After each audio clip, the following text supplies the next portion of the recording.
Команда талантливых специалистов фирмы Интензивен известна многим. Она является автором 3D-модели Горной Ингушетии, показанной неоднократно в средствах массовой информации. Коллектив занимается разработками в одной из сложнейших сфер IT-технологий и трехмерной графикой. Сегодня ребята заняты созданием игр для iPad'ов. Это не первая игра, созданная специалистами этой фирмы. Хадис, расскажи, пожалуйста, вот чем ты сейчас занят и что ты делаешь? Я сейчас в данный момент занимаюсь ландшафтом, как вы видите. Ландшафтом нашей местности. Этот ландшафт будет фоном и местом для новой игры, которую мы сейчас создаем. И мы создаем, сначала хотел бы рассказать, на чем мы его делаем. Этот, как вы видите, вот здесь вот этот движок игровой. Один из самых лучших в мире, самых ведущих таких.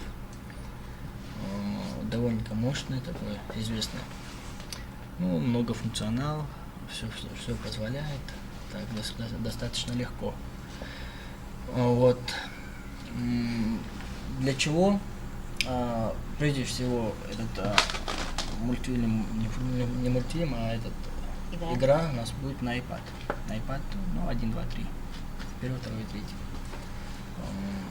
Что сейчас очень актуально, что популярные планшетники. Вот это у нас демо-версия. Демо это значит не недоделанная, просто чтобы проверить, как работает. Вот это демо-версия нашей игры. Здесь еще мало что сделано, просто можно здесь крутить пока. Крутить ее, посмотреть там все, что здесь есть. Попробуем сейчас пострелять. Вот. Камера.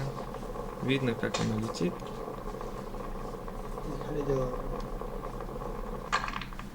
И разломался. Усилиями этих молодых людей открыт учебный центр «Стигма», в котором все желающие могут изучить видеомонтаж, фоторедактирование, 3D-моделирование, сайтостроение. За небольшой промежуток времени функционирования Интензивен фирме удалось привлечь внимание к себе. Вот до конца года, я думаю, мы уже запустим эту игру. На прилавках она не будет, она доступна будет на рынке Apple. У нас с ними договор. И на их рынке. И все, у кого есть планшеты, как приложение, они могут скачивать его, да? Как другие игры, приложения. Игра будет очень такая, довольно-таки интересная. Везде будет узнаваться наш ландшафт, кавказский, в частности ингушский. Где-нибудь как-то в других картах мы еще и башни наши поставим. Чтобы еще было бы еще более понятно, что это наше. Хадис, смотри, а вот до этого, наверное, еще какие-то, игры, скорее всего? До этого у нас была мини-игра, такая, там таракашки бегали, баг-баг называется. Там около 1000 скачек только сейчас. Это было такой проверкой для рынка. Группа молодых и талантливых художников работает над новыми для нашей республики проектами. Помимо именно компьютерных игр, мы продвигаем еще проекты и социального плана. Это будет проект, который разрабатываю я. Пока даже у него названия нет, есть только идея сформирована. И мы в ближайшее время уже объявим о нем. Будет большая работа.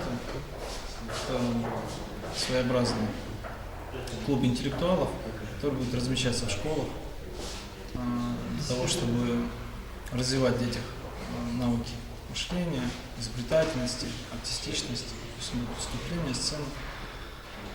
Будут какие-то речевки, доклады на разные темы, абсолютно разные. Также мы продвигаем сейчас свой проект, это будет центр медиауслуг, где мы будем заниматься разработкой реклам с использованием 3D-моделирования, с использованием компьютерной графики. Это будут видеоклипы, социальные рекламы, различные короткометражные фильмы. Также у нас туда же, в этот центр медиауслуг, войдет проведение мастер-классов именно на темы, связанные с информационными технологиями и основном с дизайна. Дизайна рекламы, там, психология рекламы.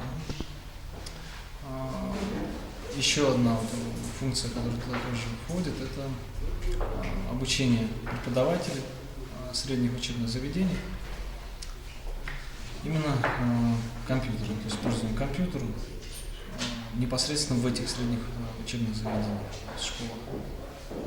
Также мы собираемся снять фильм, полнометражный фильм будет, пока не буду говорить о чем, но это в стиле псевдодокументальное кино. Сценарий уже пишется, мы надеемся за зиму успеть написать сценарий и весной уже снимать. Получено и допуски у нас там, поездки в город. Связано будет, конечно, с нашей историей в первую очередь. Жанр псевдодокументальное кино сегодня актуален, мы решили именно на эту тему снять. Деятельность Интензивен вполне соответствует требованиям времени. Благодаря креативу таких специалистов самая смелая идея становится реальностью. Айна Куриева, Магомед Пугиев и Исрафил Султыгов. Утро Ингушетии.